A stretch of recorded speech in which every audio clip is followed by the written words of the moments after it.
ये आत्मबोध का प्रकरण चल रहा। हम आत्मा हैं, इसको कैसे जाने? आत्मा में ही समस्त शक्तियां छिपी हुई हैं। आदि गुरु शंकराचार्य ने आत्मबोध में यही समझाया है कि हम आत्मा को कैसे जाने। 29वें श्लोक में समझाया है, स्वबोधे न अन्य बोधे इच्छा, बोध रूप तय आत्मनि न दीपस्य अन्य दीपे इच्छा, यथा स्व आत्म प्रकाशनि। 29वां श्लोक, जैसे दीपक को अपने आप को प्रकाशित करने के लिए किसी अन्य दीप की आवश्यकता नहीं है, उसी प्रकार ज्ञान स्वरूप आत्मा को जानने के लिए किसी अन्य बाह्य साधन की आवश्यकता नहीं है। दीपक अंधकार को दूर करने के लिए और दूसरे पदार्थों को देखने के लिए जलाया जाता है। दीपक के प्रकाश में सभी वस्तुएं स्पष्ट रूप से दिखाई देने लगती हैं, लेकिन उस दीपक को देखने के लिए किसी अन्य दीपक की आवश्यकता नहीं है। वो स्वयं प्रकाशमान है।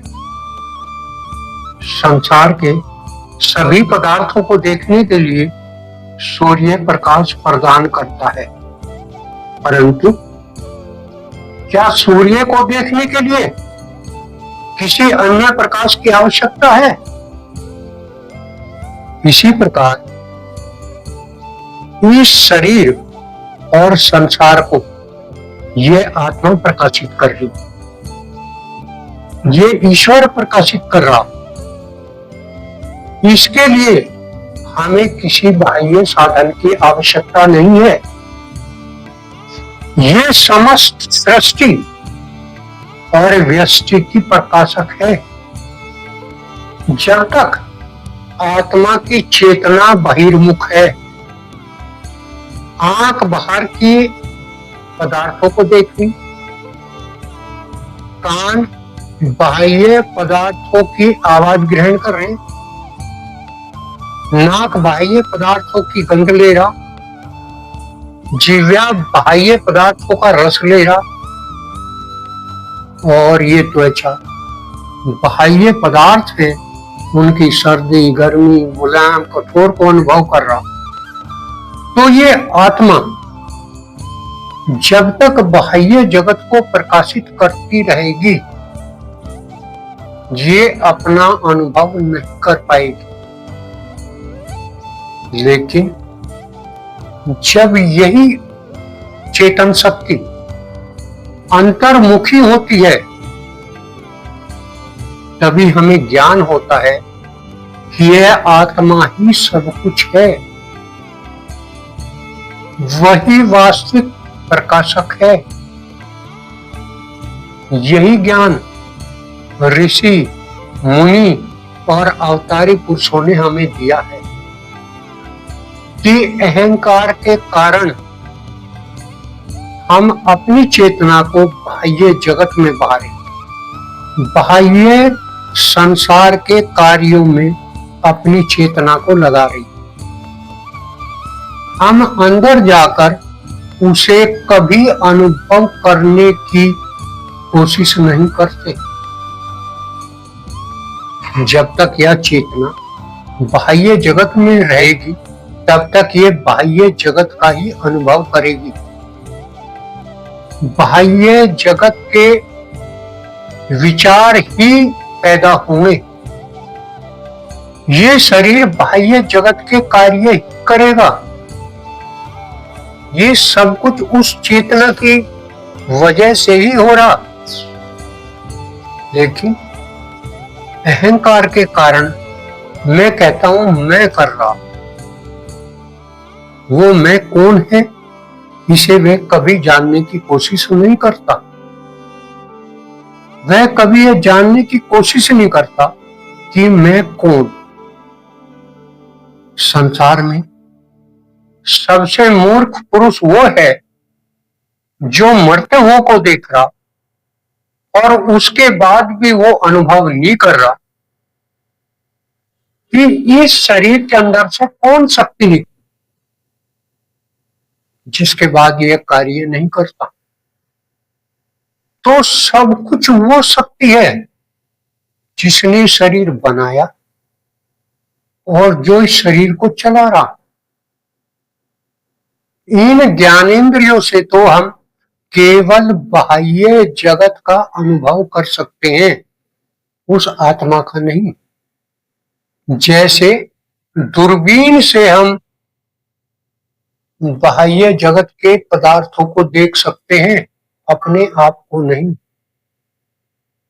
बुद्धि से उसका ज्ञान नहीं हो सकता क्योंकि वह बुद्धि का भी प्रकाशक है। यह स्थूल शरीर पदार्थ का बना हुआ है जिसको हम अनुभव करते हैं,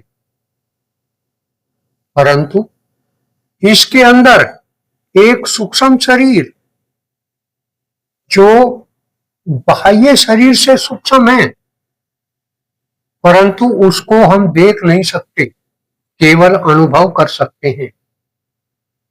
इससे भी सूक्ष्म हमारे विचार है, परंतु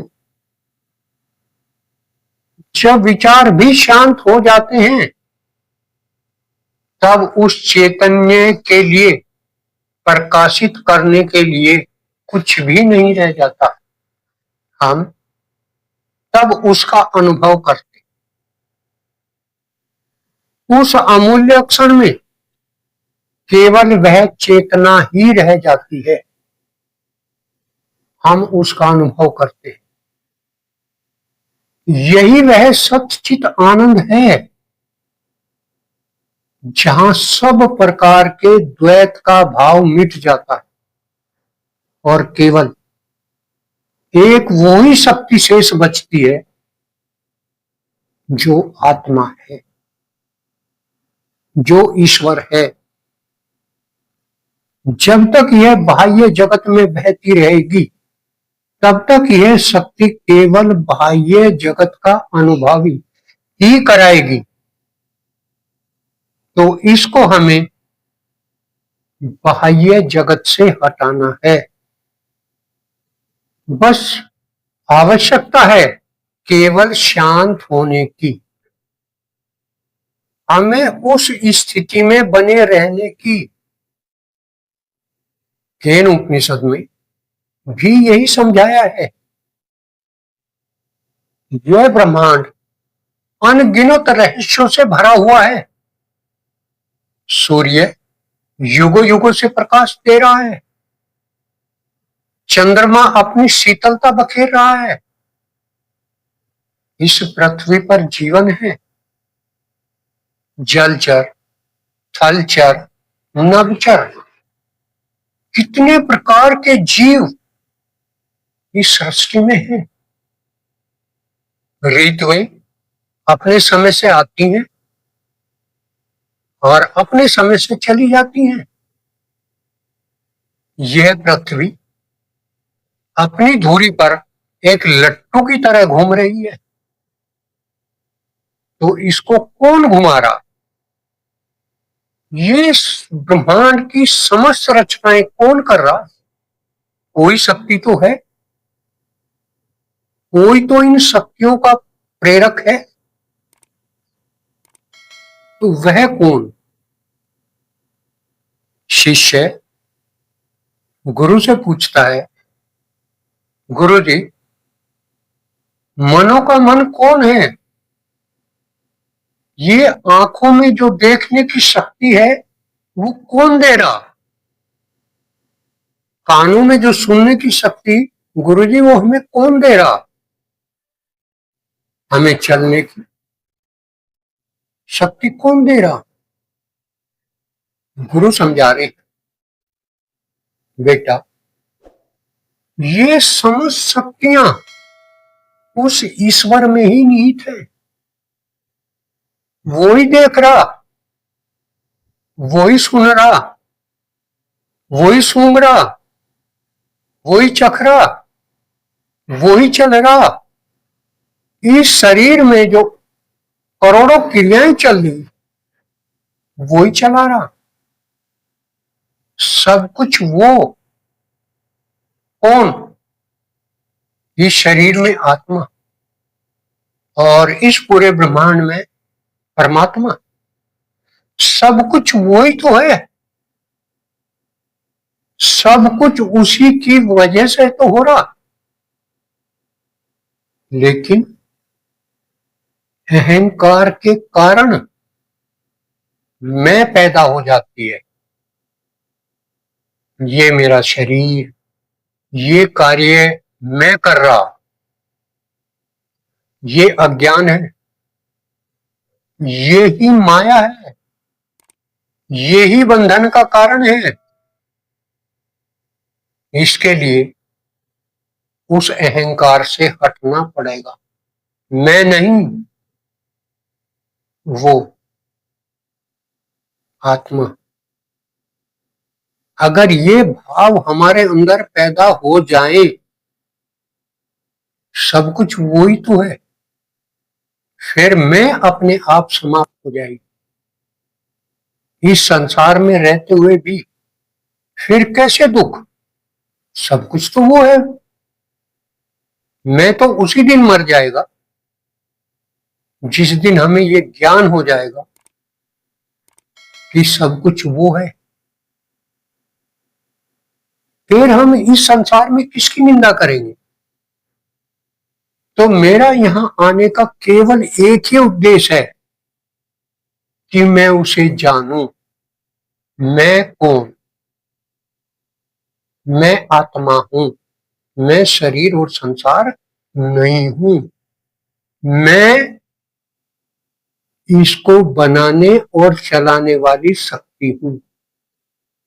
रात और दिन जब हमारी ये विभावना रहेगी, अहम ब्रह्मस्मि, अयम आत्मा ब्रह्म, अयम आत्मा ब्रह्म, तो जब मेरी ये विभावना हो जाएगी, धीरे धीरे मैं ब्रह्म ही बन जाऊंगा।